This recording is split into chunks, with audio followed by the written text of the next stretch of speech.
All right.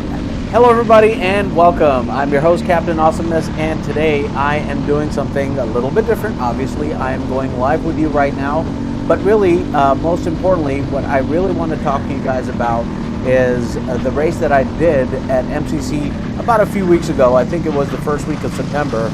Unfortunately, just because of life, the way it goes, I haven't really had the time to actually sit down and do the edits and all that stuff.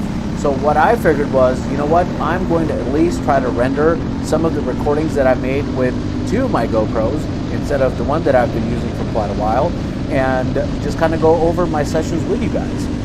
Having said that, there are going to be a couple of things I need to kind of talk to you guys at first about. So again, this race was at MCC, Motorsports Club of Cincinnati, which is in, oh gosh, what's the name of the place? Batavia, Ohio. And it is about 40 minutes east of Cincinnati, so not too far away from G&J Cartway, which is my home track that I race at for my team, Racing for Bets. But it is definitely a different location, and quite honestly, a lot better track compared to where I've been racing at with G&J. Now G&J has been around for almost what, friggin' 70 years or something like that, and of course MCC hasn't been around for that long. Not to mention, MCC did, over the last couple of years, go through a huge endeavor to fix their track. So it was real smooth. It was awesome. So I really enjoyed being out there. So that's number one. Number two, I also want to talk about how I've recorded myself. So before I get into, the recordings themselves, you're going to see a pre-final and then a final. In the pre-final, I used my GoPro Max that I just bought, or excuse me, yeah, it is a GoPro Max. I was going to say GoPro 360. I always get confused with these friggin' names. But anyway, GoPro Max, which I put on the nose of the cart. So what the GoPro Max does in comparison to the GoPro Hero 7 Black that I've had is that it gives you a full 360 view of where you're going. So I can get the camera to show me not only what's in front of me, but of course what's behind me as well. So things you don't get to see behind you, you get to see after the fact.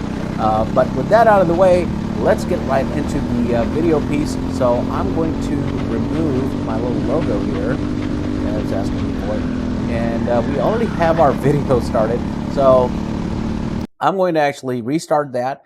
And we're just going to talk about the pre-final first, like I said, and we'll talk about the final. Both of them are recorded differently, so there's that part as well. And if I need to skip some stuff, I will. Just depends on, what we've got going on. So, all right, so let's go with us in the pre-final. Here I am, just getting ready to slow out there and, making sure I don't crash into anybody as I'm leaving the pits. So, before I even talk about, what happened where and all that stuff, because really the first round is going to be me just trying to warm up the tires and stuff, so this is just us getting ready. In any case, I got to tell you, this was a challenge for me race-wise.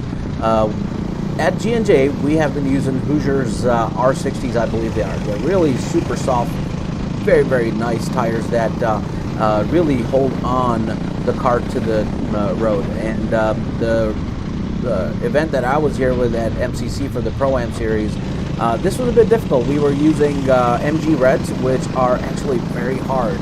And these tires really, really require a lot of work for you to try to warm them up. So I was having a hard time with that. And towards the end of the video, I'll tell you guys a little bit about some of the other things I found out regarding my cart. It's nuts. But anyway, again, for a first timer, I was like, whatever. I'll go through this and see what happens.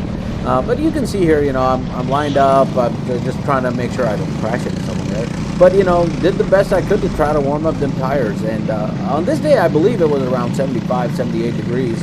So ambient temperature being pretty good. That really, I would have thought would have given the tires enough to stick onto the track with. But unfortunately, that was not the case. So I'm giving you a little bit of a preview here.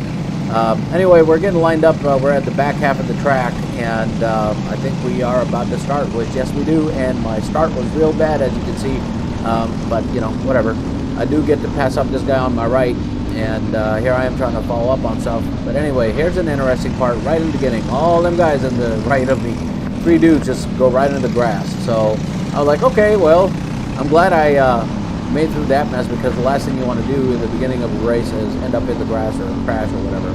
So felt pretty confident as I came through this turn right here, but I did take it a little too wide. Again, it's because tires didn't want to stick, and you'll see over this particular session, a lot of people's noses were showing, and some did get to pass me. But anyway, we are here behind number 84.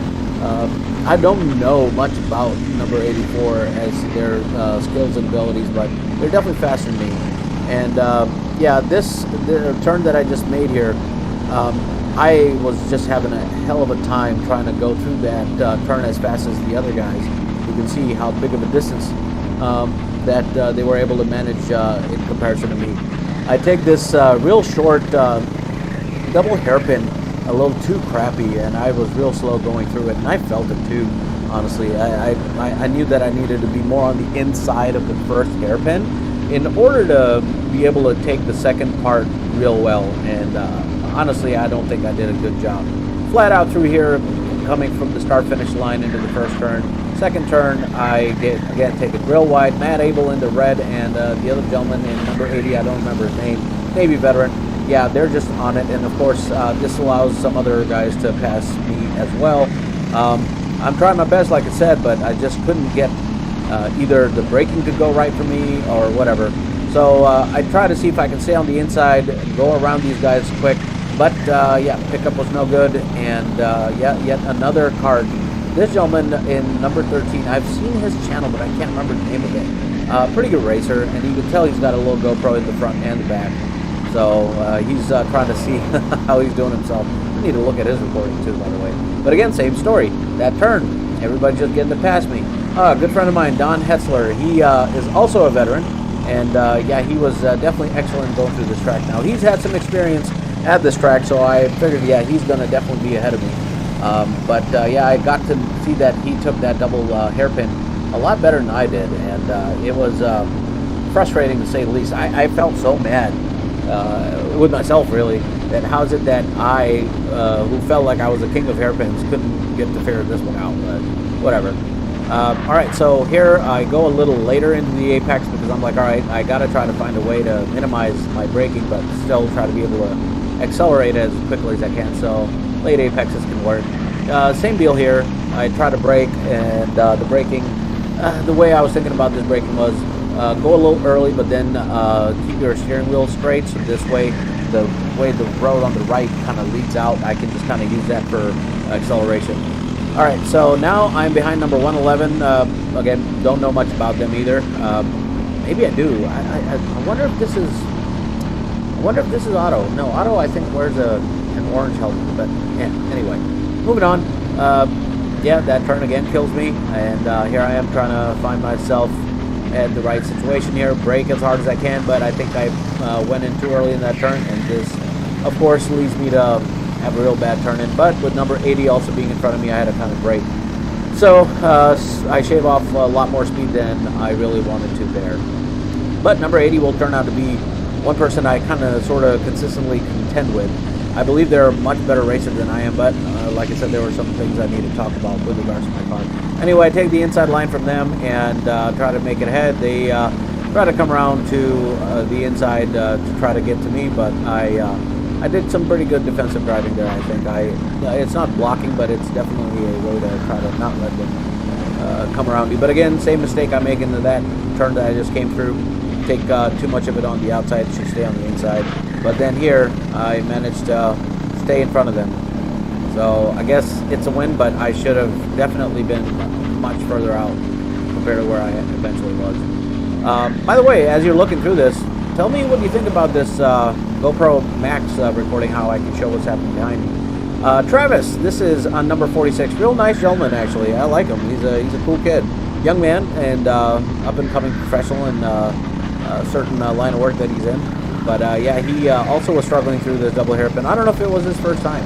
I don't recall asking him. But I do contend with him here and there, but then again, he was a far better driver. Alright, so from the back half, we pass through the start-finish line yet again. And here, this first turn, no braking. You just got to flat out go as quick as you can. Come here, brake a little late. Now, I wouldn't take that sharp of a turn like Travis said, but again, he was faster than me, so there's that. Can't really say too much about that. But yeah, I definitely struggled through this turn right here. It's just that I felt like my rear would keep losing its traction. I just couldn't get enough heat through the tire like some of the other guys could, I guess. But yeah, at this point I was just like, all right, well, I just got to keep maintaining the pace. Here I screw up again big time. First I brake too hard. Second, yeah, as soon as I take a right turn, the rear would just lose all traction. And I just felt like I had no confidence going through these turns. So that's why I had to kind of brake harder to at least try to make sure I didn't end up in the grass. That's really what it was in the end. But yeah, so I don't know what to tell you guys about, you know, what my overall experience was on the kart itself, because like I said, I was just all over the place. Here again, same mistake. This, I think, allows, if not this lap, but the next lap, it'll allow number 80, like that one Navy veteran I was talking about, I can't remember his name again, to come around and catch me. And yeah, again, if the car's not going to comply with you, what are you going to do? But you can tell I was just understeering or just not braking in the right zones. So here I try to brake a little earlier before, and then, yeah, just pick back up so that I can take all of the track and just use all of it. You're not helping yourself if you only use some of the track in your post-apex maneuver. So that's what I was kind of thinking as I was going out to the outside of this particular area.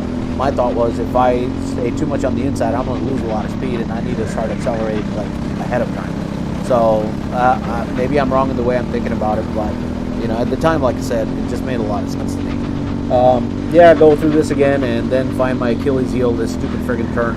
Just can't seem to get a grip of it. But you know, Travis is way up there now at this point, and my struggles just they are the bane of my existence, I suppose. But yeah, come through here again, and I'm reassessing every time I come through this double hairpin what to do, but I just screw it up again. You can see number 80 right there, and I get into the grass, and it gives him just enough to be able to pass me. It's really my fault. There's nothing more to it than that. I really thought I was going to skip through this whole some of the parts of this session, but it's a good thing I'm talking about this. Anyway, I'm at this point I'm like, you know what, whatever, I'll follow him up and see what I can do. I brake hard, and of course I brake too hard, and that slowed me down even more than I wanted to, honestly.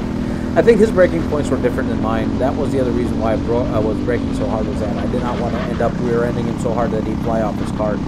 So then of course I was noticing what the speeds were like as well. That person behind me just got stranded there. That's awesome. He's my teammate at Racing for Vets. I believe in that race what had happened is the chain had come off. Now, compared to me, he doesn't use the chain guard at all, so he didn't need to. Just because of the fact that, yeah, the cart didn't give him any reason to have to sacrifice all that. So, whatever. He did have a hard time, though, with that, and I don't know if he was able to fix it for the final race. I'll have to check back with him. This is what happens when I talk about a race 3 weeks after it happened. So, yeah, all my fault. But all right, this again is a very bad attempt at doing the double hairpin. I just keep doing the same mistake of, I want to stay all the way on the inside of the first part of the hairpin, and then on the second hairpin, I want to, of course, take a wider line. I just couldn't get it right. And I do believe in this upcoming lap, which was the last lap, by the way, I do finally get to execute even a maneuver I trained for at 2F in Pakistan. Anyway, yep, I make the right turn coming through here, and turn 3 and 4 just fine. This turn, I think I should reassess how I go through it, but I should have stayed on the inside all the way at this point, instead of like being already outside, as you saw here. Coming in through this turn, yeah, brake hard, and then go in, and then go all the way out. Yep, I'm doing that fine. I think nothing different about that. Here comes the bane of my existence, as I said, this turn. I hated this turn with a passion. Anyway, this gives Scott Galladay, another racer, the opportunity to get close enough to me to try to take me on this turn here going into the double hairpin. And I see that, I notice him, and I'm like, okay, I got you, buddy. I slow real hard down. This is where I finally execute a right, and then I make that quick left on the right on the inside, and I find myself around him. He is doing whatever he can. He's jumping on the car to try to accelerate for me. He gets behind me to get a little bit of drag reduction, and he's almost there, just almost about to get to me, and I pass the finish line to finish in a relatively okay position, almost dead last. So there's that. With the end of that video, let's go into the next one, which is the actual final race. So the final race, I think I kind of did a little bit better. but still struggled. Here's a little bit of a different view. This is us just starting right out. I skipped through the whole thing of coming out of the pits and stuff. It's a waste of time. And with this view, I want you guys to see what kind of speeds I'm doing at some of these corners. So that's an important part of why I'm showing this video to you guys in this format. On the left side is the camera that's sitting on my side pod, which you cannot see on the right screen. And then, of course, my GoPro 360 or GoPro Max sitting on the nose with it focused just on me. So this way you're getting a look of the frontal view as well as what's happening behind me. So let me know if you like this one or you like the Max view where you don't get to have to see the speeds, you just get to see what's around you for certain points. Anyway, first lap going through, I'm right behind 111. I believe that is Otto, or 11, that is Otto, and then behind me is Travis, and he was trying to find a spot around me. He will eventually find it, and you'll see what will happen here. But again, you know, heating issues were some of the challenges I had with the kart here, and I just couldn't, I just couldn't get the kart trip quite the way I wanted it. So go through the double hairpin. I feel a lot more confident going through it this time, just because I figured, okay, maybe slow is fast, I suppose. Even though it wasn't even about that, it was about not getting the right turn. So anyway, yeah, going through the speedway straight away. Oh, as for gear, I was using what's called a 6-speed 1 gear, so basically 61 chunk gear. So I was hitting the rev limiter pretty hard on the straightaway leading to the start finish line. What else do I have to say about that? Nothing more. Anyway, I am doing the best I can to stay up, and yeah, I find myself struggling. I give the spot over to Travis once I see that he's right there, but I stay on the inside because I know I got to get on the inside, and I'm hoping that it works out for me, and it does.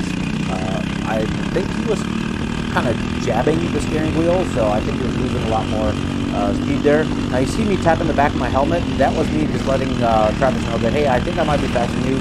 Work with me, tapping the back, and we can go together.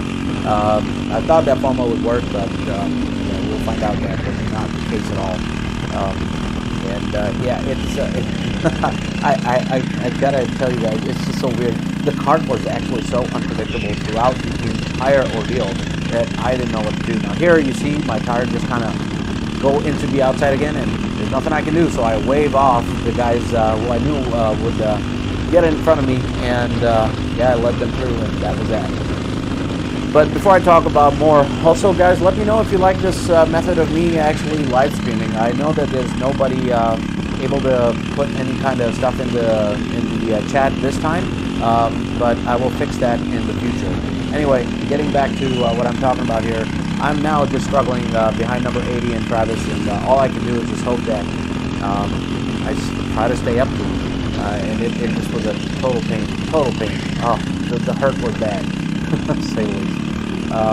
Where am I at on the track? Okay, I'm going to the back half where we start to get into the Nemesis turn of mine.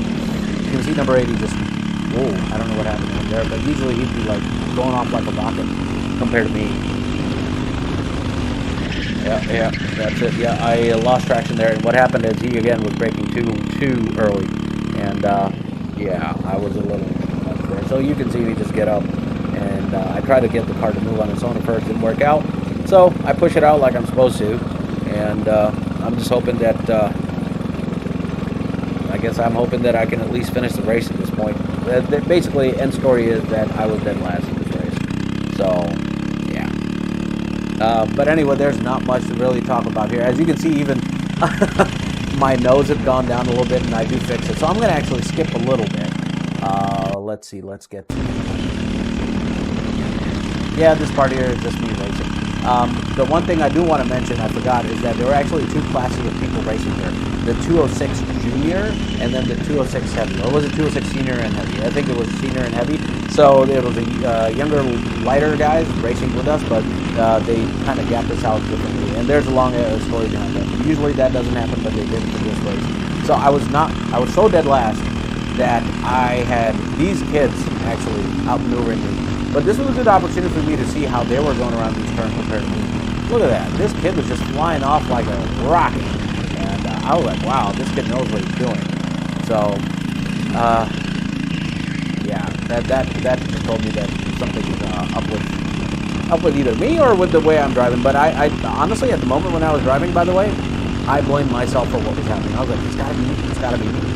And that thought had been clouding me until, like I said, just about less than 24 hours prior to me going live with you guys, I actually found out what the real issue was. So I'll talk about that as soon as I actually skip another part. But you see that rocket man who went ahead of me, you'll see something interesting happening right here. I think, yeah, somewhere around here or a little later. But all the other senior guys are behind me as well. So I'm gonna have my hands full here with them guys. Just look at them. I mean, they're just, oh gosh, their carts are definitely complying a lot better. Another person who is disabled on the side. I see. All right, so yeah, here I come through here. Remember that rocket kid I was just talking about? There he is. He spun out. So I wasn't the only one who was dealing with problems with traction, but whatever.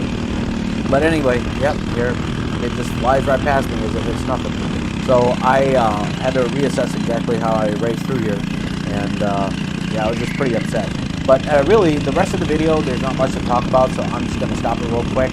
What I do want to talk about with you guys, actually, you know what? I'm going to do something real quick. I'm going to put that image back, so at least it's not completely dark the way it is at the moment. Where is it at? Where is it at? Where is you? Desktop? Aha. All right, there you go. Yeah, look at that. Big version of me. And of course that makes me hide, so I'm going to make myself come to the forefront. All right, so a couple things real quick. I found out after the race that not only did I need to learn the layout a little bit better and take my lines a little bit differently, but first and foremost, as I broke down the cart, a little bit of it at the pits, if you guys don't know what they are, these are kingpins. There's kingpins. Basically what they are these large bolts that hold the hub of the wheels to the chassis of the cart. Both the front left and the right were so bent out of shape that my alignment would actually keep changing on me. Either I was having a problem with toe out, extreme toe in, camber, and it all was because of that. And how do I know that? Was because after every race, practice, qualifying, pre-final, I saw, and even after the final, I saw that my alignment would be completely off. We use these tools called sniper tools, and they kind of tell you where you are with your alignment, and completely junk. So at first I couldn't figure it out. I bring it up to my team captain, and he goes, dude, take those kingpins out and have a look at it. The moment I take it out, completely bent. And I'm like, oh my God, no wonder this is the problem. So that was one. Then yesterday, apparently, there was a race actually at G&J Cartway over this past weekend. I could not go. I have some other commitments. And somebody else was racing on the cart, or at least tried to. I got a call from my team captain, Reiner, and he basically told me, dude, your chassis is cracked. No wonder you're having problems trying to get consistency out of the track. And then he also explained that there were a couple other things, how the bottom of the chassis was worn out.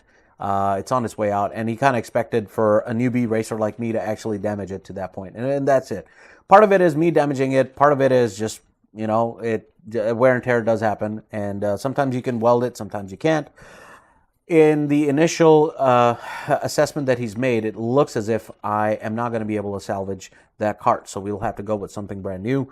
I'm going to see if I can still try to race it one more last time before I actually go into the off season. October 8th or 9th, whichever date that is. It's basically the weekend. It's either going to be 2 races, one on October 8th and one on October 9th, or just a race on October 9th. We don't know what our OVKA, Ohio Valley Karting Association, is going to figure out with that. But as soon as they do, I'll let you guys know. Anyway, so I'll race in that season, and then I'm planning on bringing that chassis all the way up to Cleveland with me so that in the off-season I go through this whole write-up. Maybe I'll do it live, I don't know. Although I think it's better for me to actually do the edit thing and go over step-by-step of what it takes to build a racing cart. The funny thing is, by the way, the reason why I'm even going to do this is because of the fact that I want, you know, younger people or people who are in this world and want to learn more about their own carts to kind of understand what it takes to build these things. And it'll help me as well. I'll learn a lot more about these go-karts. But then on top of that, one statistic I do want to share with you guys is that ever since I started this channel, more than 70% of my viewers come from Pakistan, which happens to be the place where I had a rekindling of my passion for go-kart racing. So kind of makes sense. And with that, I want them to see what it's like to have a go-kart, a real racing go-kart, what it takes to build it, and how much more fun it is. So I'm looking forward to all of that. I really want to share my passion, and that was the whole point of this channel to begin with, was to kind of let you guys know that it's not just about the thrill of racing on the track, but there's a lot more that happens behind the scenes that I've only kind of showed you guys a snippets really of here and there.